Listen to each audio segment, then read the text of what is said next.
O voo 495 da Martinair está a minutos do pouso em Faro, Portugal. O motor esquerdo estava fazendo um barulhão. E de repente, ouvimos um estrondo enorme. Foi uma destruição total. 56 pessoas morreram. Uau, veja isso. Os investigadores rapidamente encontram algumas provas intrigantes no local do acidente. Houve um corte de 5 centímetros e ele estava no lado esquerdo da pista. Isso é muito estranho. O trem de pouso está completamente danificado. Se a aeronave estivesse acima do peso, poderia exceder o limite do projeto, causando quebra e cisalhamento. Estava 32.200 quilos abaixo do peso. Não estava muito pesado. Então o que deu errado?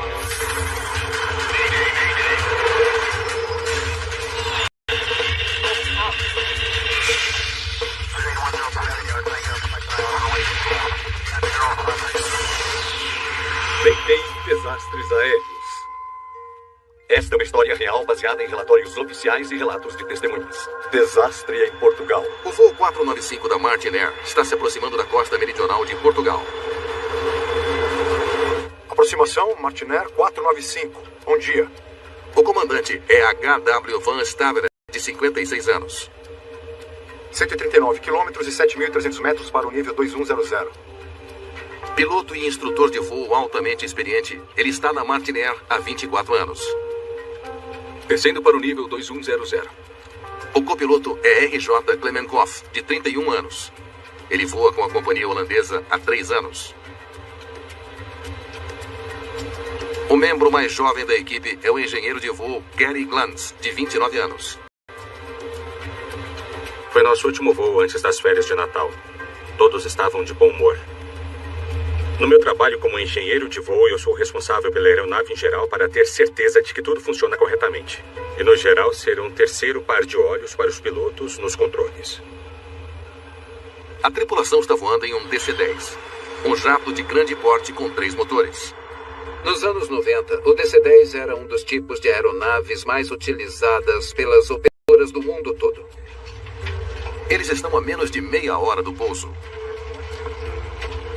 Há 13 tripulantes e 327 passageiros a bordo. Obrigada. A maioria reside na Holanda. Estávamos a caminho de uma semana de férias no sul de Portugal, no Algarve. Indo para um clima mais quente do que a Holanda e fugindo do ano agitado que... 5 está perto do fim de uma viagem de 2 horas e meia de Amsterdã ao aeroporto de Faro, em Portugal. Palavra de 7 letras para fontes de maçã. Pomares. Eu estava viajando com Ivone, minha namorada na época, agora minha esposa.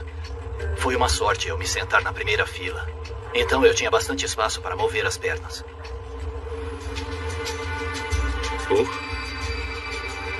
Parece que está chovendo muito lá. Ao descer em direção ao aeroporto de Faro, os pilotos esperam encontrar algum mau tempo. Nós sabíamos que iríamos enfrentar pancadas de chuva. Você precisa estar extremamente ciente das tempestades e garantir que não afetem sua trajetória de voo. Fazemos de tudo para evitá-las, pois podem produzir mudanças de vento inesperadas, microbursts de zonas de vento. Quando uma tempestade se move sobre uma pista ativa, o potencial de tesoura de vento pode tornar o pouso de uma aeronave muito perigoso. Nós não sentimos que seria um grande problema, só uma coisa a ser monitorada.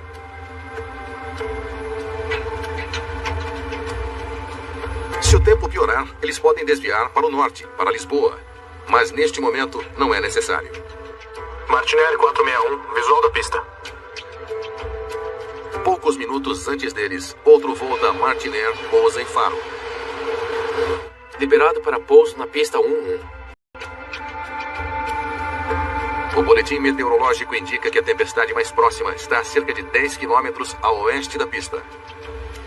Saber que outros aviões estavam voando essa mesma aproximação e que ninguém havia relatado grandes problemas nos fez sentir que era seguro continuar. 495 virando para a aproximação. A 13 quilômetros de distância, o Martinair 495 inicia sua aproximação final para a pista 11. O comandante escolheu ser o piloto monitorando para supervisionar toda a aproximação e deixar o copiloto se concentrar só em voar a aeronave. Eles descem nas nuvens de chuva, confiantes de que a tempestade mais próxima ainda está a quilômetros de distância.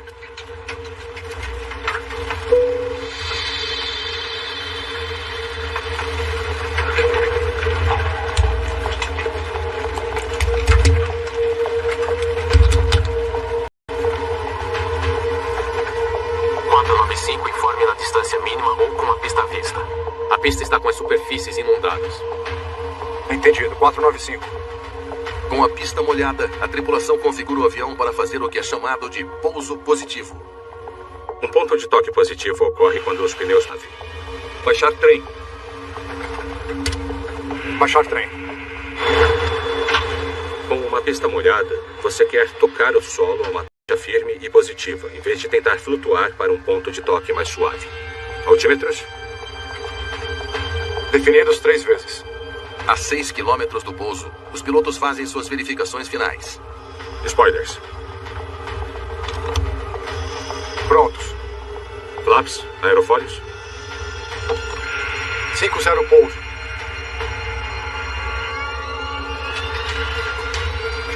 O motor esquerdo fazia muito barulho e sacudia toda vez que estava em potência total.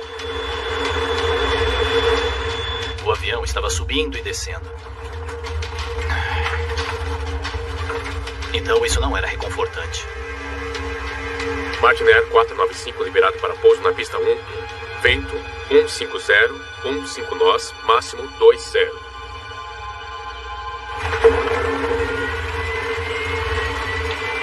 Liberado para pouso. O voo 495 está a menos de 1 minuto do pouso. Quando o tempo piora muito. Noite gelo do para-brisa. Eu não consigo ver nada. Deixa comigo. Os limpadores estão em rápido.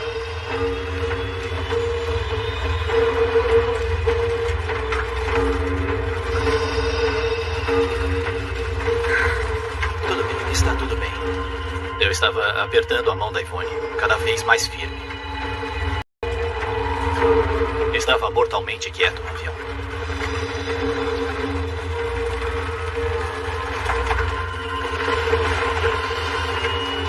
O avião está a apenas alguns segundos do pouso. De repente, ouvimos um estrondo enorme.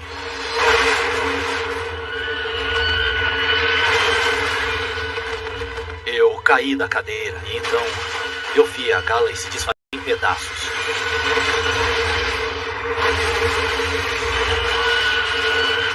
Eu sabia que seríamos esmagados. O voo 495 desliza mais de 100 metros para fora da pista, no aeroporto de Faro. Bombeiros e equipes de resgate correm para o local. Incrivelmente, muitos dos passageiros e tripulantes sobrevivem. Havia pessoas gritando, chorando e correndo.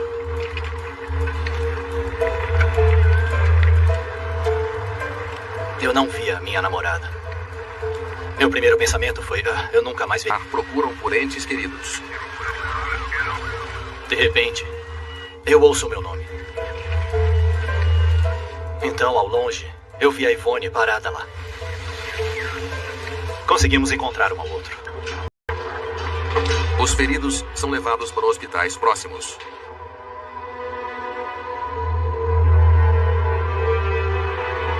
Dentre as 340 pessoas a bordo, 54 passageiros e 2 tripulantes da cabine morreram,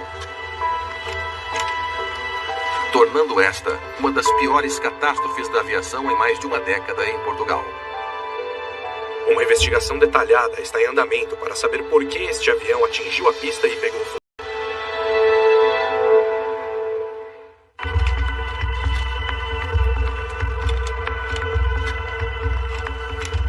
Veja se podemos encontrar os gravadores de voo. Tudo bem. Investigadores da Autoridade Nacional de Aviação Civil de Portugal e da NTSB norte-americana chegam para inspecionar os destroços do voo Martin Air 495. Um DC-10 é uma aeronave grande e havia pedaços dele por toda a parte. A asa direita havia se separado do resto da aeronave. A estrutura da asa é a estrutura mais forte em toda a aeronave. Então deve ter havido uma quantidade enorme de estresse para fazer a asa se separar. É incrível que tantos tenham sobrevivido. Os destroços mostraram que a maior parte da aeronave foi destruída pelo fogo. 80 a 90% das pessoas morreram no incêndio pós-impacto. Ficamos muito preocupados porque se tem uma coisa suspeita em uma aeronave que está em operação em todo o mundo, você quer encontrar. Isso é ótimo. Bom trabalho. Tomara que os dados voltem rápido. Os investigadores recuperam as caixas pretas contendo o gravador de dados de voo e o gravador de voz da cabine. Queríamos tentar entender o que se passou nos momentos finais do voo, em termos de velocidades, em termos de decisões e também o que aconteceu pouco antes do pouso.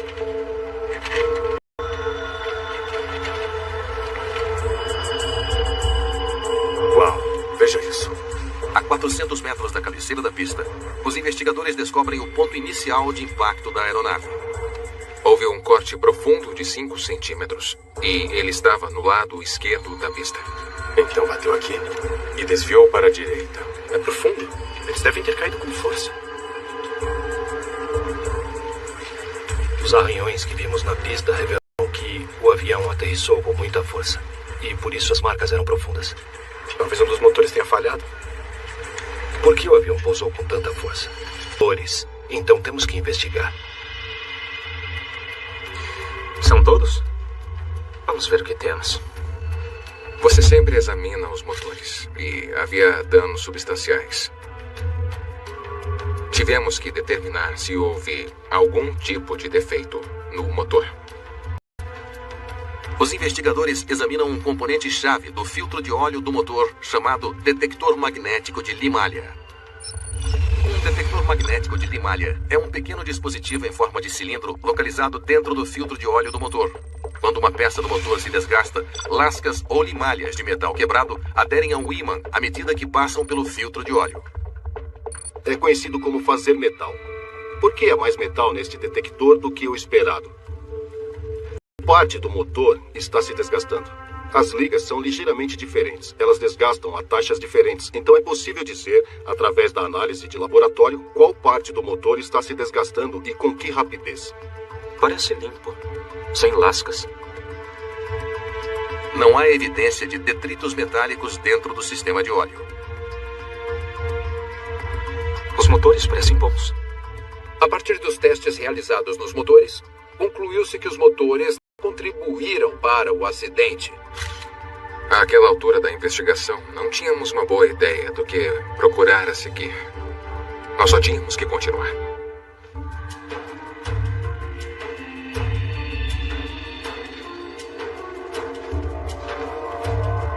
Isso é muito estranho. Eles logo percebem que parte do trem de pouso direito está quebrada. O fato de parte do trem de pouso direito ter fraturado é muito incomum. É quase impossível fazer com que ele falhe. As forças necessárias para cisalhar o trem de pouso assim são enormes. Os trens de pouso são projetados e testados para serem capazes de suportar o choque de um pouso de 200 toneladas. Nunca devem se partir. Tivemos que confirmar se havia algo errado com aquele trem, no metal usado ou talvez na manutenção dele. Qualquer coisa que pudesse causar alguma falha no trem. E se foi um problema no design, isso é muito sério. A falha do trem de pouso no impacto explicaria esse trágico acidente. Já recebemos esse trem de pouso aqui? Ainda não. Vou acelerar. O trem de pouso quebrado. Essa talvez foi a questão mais importante para desvendar.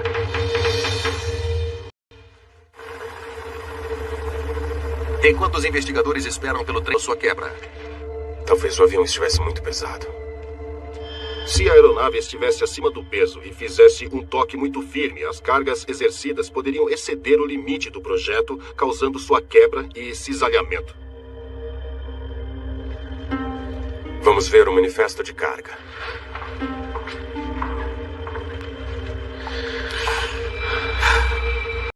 Avião e carga pesavam cerca de 127 mil quilos.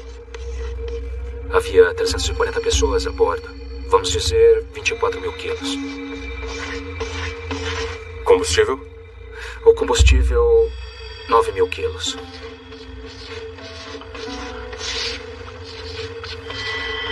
Então, o peso total no pouso era de 160 ou 100 quilos, mais ou menos.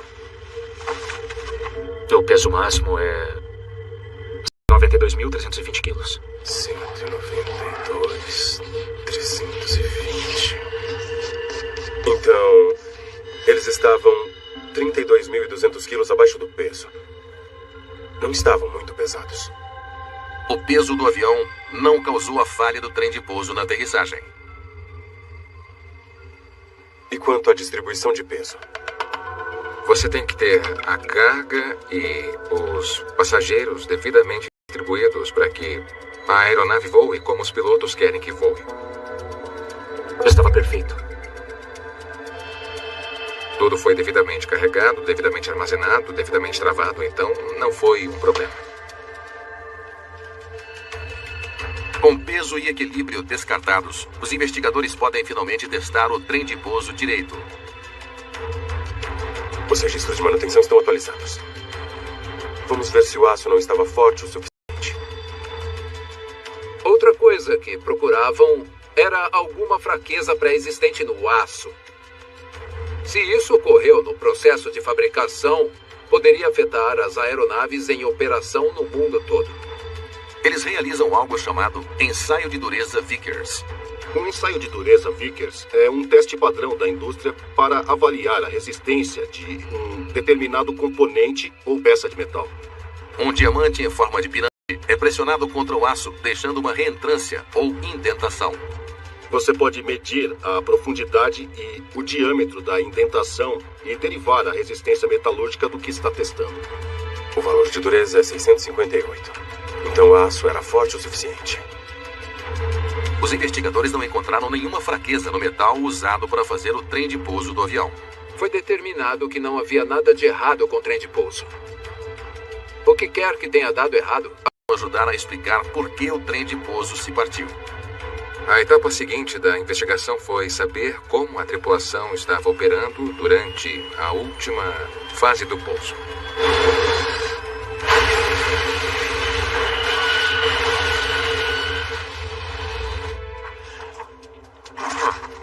Isso é interessante. Declarações oficiais feitas pelos pilotos podem lançar alguma luz sobre os momentos finais do voo 495 da Martinair. Após o acidente, os investigadores procuraram nós três. Nós tivemos entrevistas fechadas. O comandante disse que o voo estava normal. A aproximação foi normal. A 60 metros estávamos na linha central. Então deveríamos estar bem. Mas alguns segundos depois, o comandante viu um raio.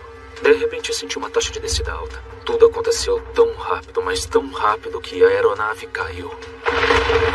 Segundo o comandante, ele viu um raio segundos antes de a aeronave começar a perder altitude rapidamente. Taxa de descida. Parecia que Deus tinha agarrado o avião com as mãos e arremessado no chão. Ouça isso.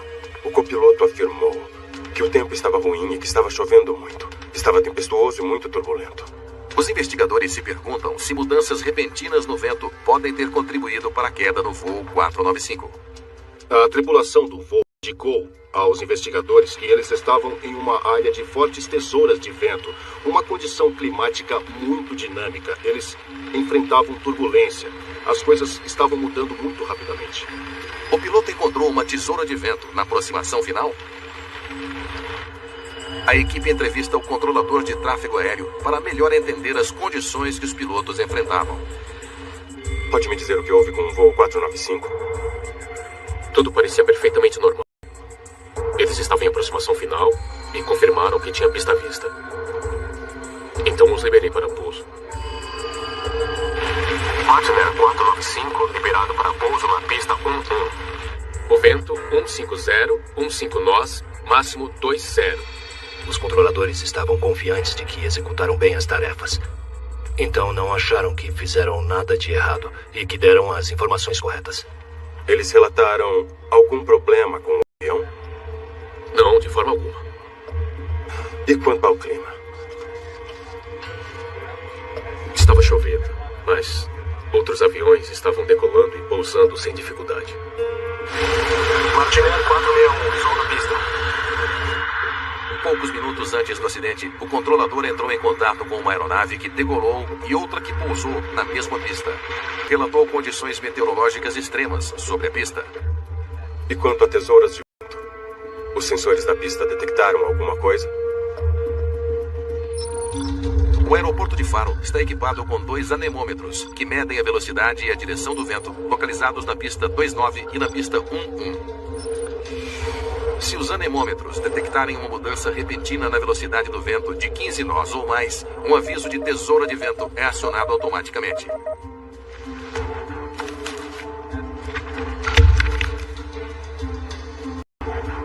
Sim, houve alertas de tesouras de vento. Mas aconteceram depois que a aeronave já havia caído.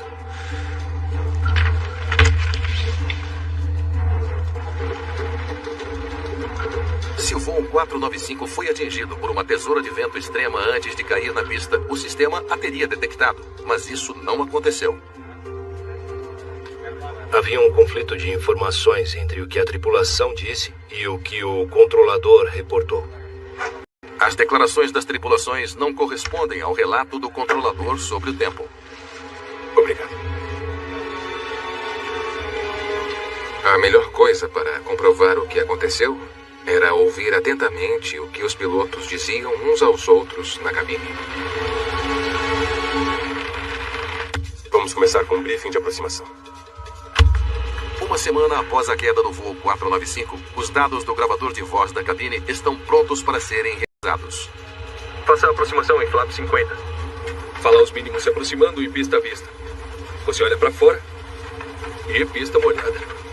E acione os limpadores. Entendido?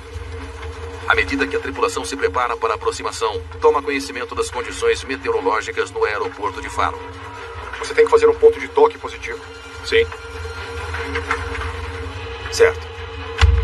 Obviamente, eles estão preocupados com as condições da pista. Em um toque positivo, a aeronave toca o solo com firmeza suficiente para cortar a água, permitindo que os pneus se fixem no asfalto e diminuam a velocidade do avião. Eles querem baixá-lo com força para evitar aquaplanagem e esgotamento da pista. Então, o que deu errado? Os pilotos de alguma forma falharam com seu plano ao se aproximarem da pista? 800 metros. Passamos. A velocidade está meio baixa. A velocidade está baixa. Baixa. Certo. A velocidade é um problema. Indo para uma pista molhada, o controle da velocidade do ar é muito importante para que você não tenha demais e o avião flutue. Mas a velocidade está boa.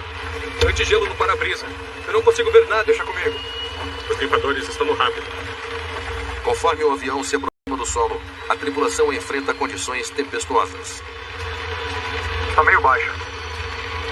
Baixa. Sim. Empuxo.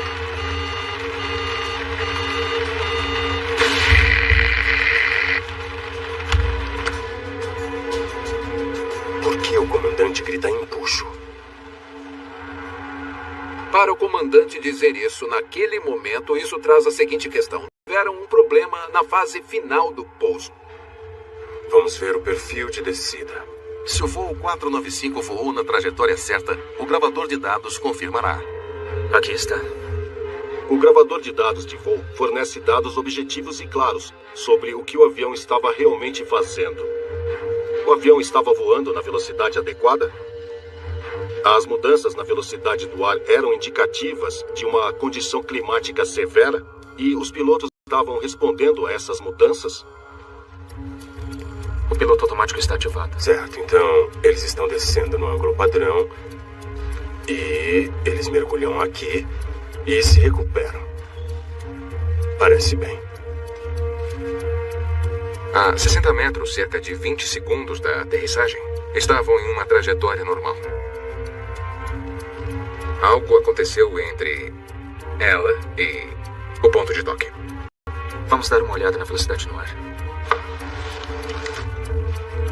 Parece que estão voando a 145 nós até aqui e em seguida a velocidade no ar salta e em seguida cai para 139 nós. Os investigadores localizam evidências de flutuações na velocidade durante o último minuto do voo. Essas flutuações na velocidade do ar podem ser causadas por rajadas de vento conforme eles se aproximaram do pouso.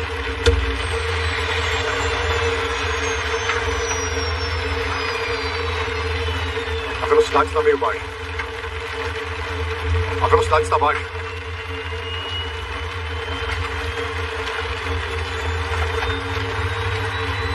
A velocidade está boa.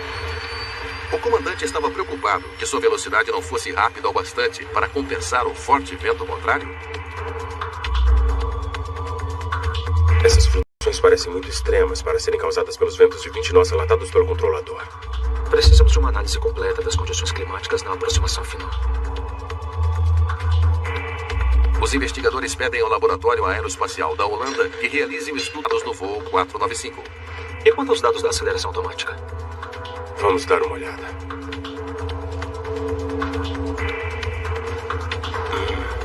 Sim, as flutuações nas acelerações automáticas correspondem às flutuações da velocidade no ar. Se houver um aumento na velocidade no ar, o sistema de aceleração automática diminuirá a potência que está sendo comandada, a quantidade de empuxo que os motores estão produzindo. Se a velocidade do ar ficar baixa, o sistema de aceleração automática comandará um aumento de empuxo para levar o avião até a velocidade no ar comandada. Os aceleradores automáticos estavam de fato se ajustando a mudanças dramáticas na velocidade do ar. Uau, veja isso. 102% de potência. Os investigadores descobrem um pico muito alto na potência do motor a 2 km da cabeceira da pista. O comando de 102% do sistema de aceleradores automáticos é uma quantidade enorme de potência. Seria semelhante à quantidade de potência que você usaria para decolar. Potência demais para tentar pousar. E então aqui, a potência cai para 40%. A equipe descobre que a potência caiu para o mínimo, ou o motor ficou em marcha lenta logo depois. Isso é muito rápido para o sistema de aceleração automática funcionar por conta própria. Para os motores desacelerarem tão rapidamente como fizeram, as alavancas foram movidas mais rápido do que as embreagens da aceleração automática podem fisicamente movê-las. A única maneira de os aceleradores se moverem tão rápido seria se o piloto os estivesse ajustando manualmente para 40%. O sistema automático de aceleração pode fazer correções e tem que fazer ajustes manuais se os aceleradores não acompanharem.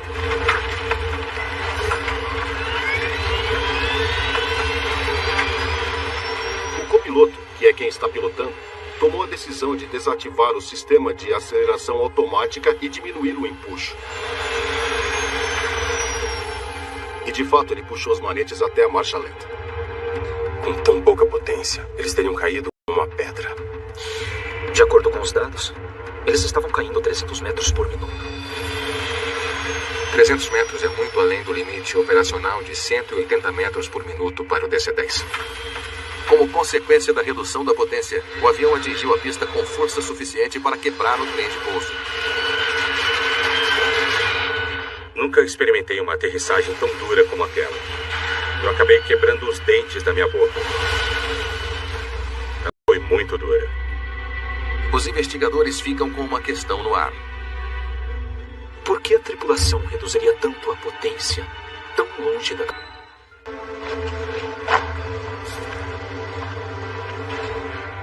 É o boletim meteorológico holandês. Os investigadores recorrem a uma análise meteorológica preparada pelo Laboratório Aeroespacial da Holanda para determinar se o clima afetou as ações da tripulação durante a aproximação final. Parece que o clima estava pior do que pensávamos. Sério? Eles atingiram não menos do que 3 microbursts separadas no último minuto do voo. Uau, certo. Uma microburst é uma coluna de ar que desce das nuvens de chuva, atinge o solo e se espalha horizontalmente. Ela leva a flutuações significativas na velocidade de um avião.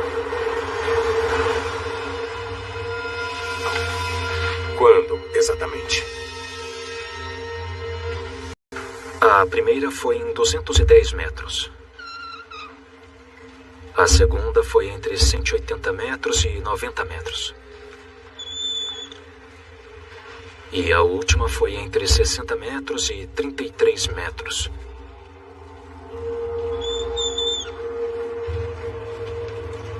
Mas esta última foi a pior. A velocidade do vento saltou dos relatados 20 nós para 40 nós. Uau! Isso teria acionado um alerta de tesoura de vento se tivesse uma instalada no avião. Então o vento muda de um vento de proa para um vento de cauda. Uma mudança repentina de vento de proa para vento de cauda é o pior tipo de tesoura de vento, porque um vento contrário melhora seu ângulo de ataque para garantir que a aeronave tenha uma boa sustentação. Quando o vento muda para vento de cauda, você perde esse desempenho aerodinâmico. Se você não tiver um empuxo para compensar imediatamente, a aeronave cairá. Vamos comparar isso com os dados de aceleração automática.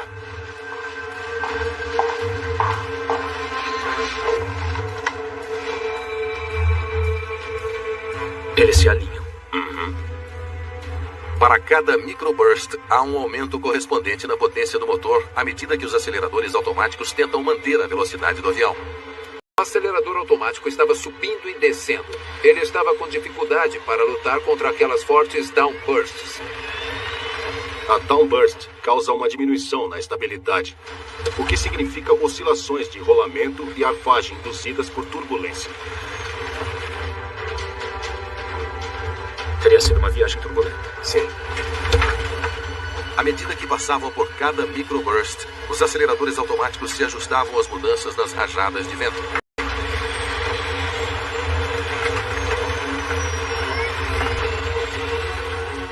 Nos momentos finais, a aproximação foi em condições extremas.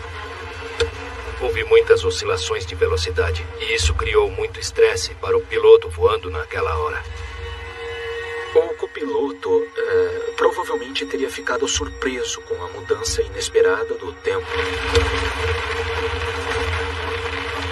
E sabendo que precisava fazer um pouso positivo na cabeceira da pista, ele vê o aumento de potência para 102% e toma uma atitude corretiva. Para pôr o avião no chão, o copiloto cancela o acelerador automático e reduz a potência para a marcha lenta. Os investigadores agora veem o quão infeliz foi a escolha dele no momento. Ele cortou a energia exatamente ao mesmo tempo que a última downburst os atingiu.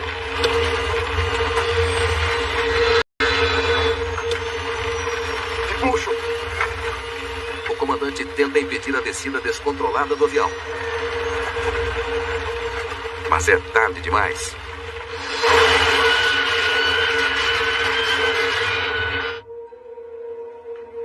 O comandante tinha que ter interferido antes. Ele deveria ter reconhecido que algo não estava certo.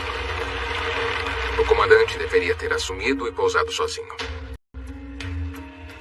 Os investigadores suspeitam que a mudança repentina no clima, combinada com a decisão do piloto de cortar a potência muito cedo, fez com que a aeronave pousasse com mais força do que foi construída para suportar. Mas uma pergunta permanece sem resposta. Se os ventos estavam soprando a 40 nós, a 800 metros da pista, os ventos na pista não estariam com rajadas mais fortes do que os 20 nós relatados pelo controlador?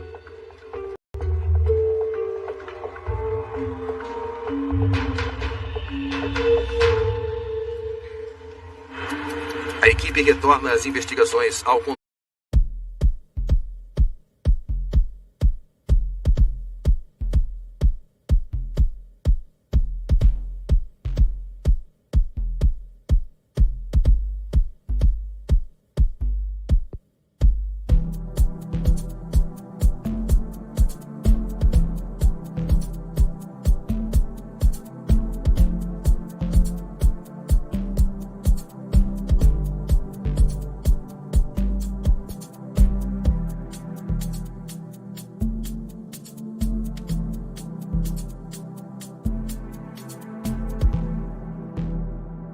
controlador de tráfego aéreo que supervisionou o voo 495 da Martinair. Você relatou que os ventos na pista 11 estavam com rajadas de até 20 nós. Isso é correto. Mas isso não parece certo. O estudo meteorológico holandês confirmou que houve 3 microbirds no último minuto de voo, com rajadas muito mais altas do que isso. Você pode me mostrar os dados reais da pista 11?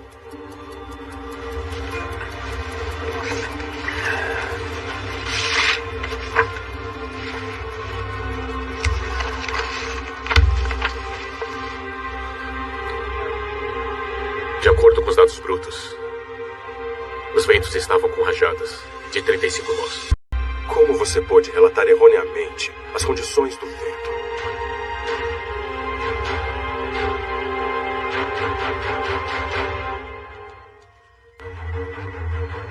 Nós recebemos dados do vento a cada 30 segundos a partir desse dispositivo.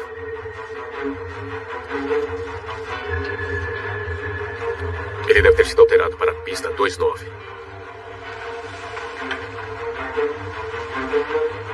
Em vez de a pista 11. Os investigadores descobrem que os controladores de tráfego aéreo do aeroporto de Faro selecionaram erroneamente a leitura do vento na pista 29 em vez da pista 11. Os aeroportos são lugares grandes, então quando você tem anemômetros nas extremidades opostas do aeroporto, é de se esperar que frequentemente haja uma diferença na direção e na velocidade de um vento relatado. Martinair 495 autorizado para pouso na pista 11. Vento 150, 15 nós, máximo 20.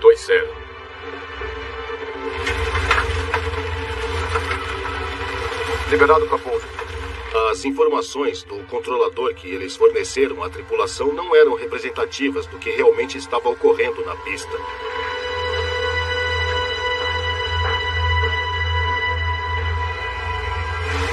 Pista molhada, ventos laterais. É um caso completamente diferente. Se os pilotos estivessem cientes, teriam arremetido. Os investigadores descobriram o que derrubou o voo 495.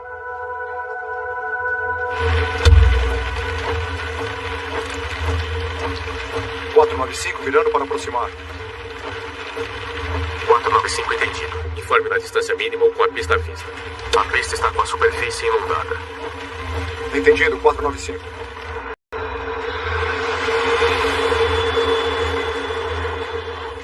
Baixar trem. Baixar trem. Com muita água sobre a pista de Faro, a tripulação planeja um ponto de toque positivo na cabeceira da pista. Liberado para pousar na pista 11. Vento 150, 15 nós, máximo 20. Mas eles não estão cientes da gravidade das condições meteorológicas. Eu não consigo ver nada. Deixa comigo. Eles são atingidos por uma série de microbursts inesperadas, fazendo com que a potência do motor dispare automaticamente. Preocupado que o excesso de potência seja demais para um toque positivo, o copiloto reduz a potência para a marcha lenta assim que ocorre a última microburst. Isso os torna vulneráveis a ventos fortes. E a O voo 495 bate no solo a 300 metros por minuto.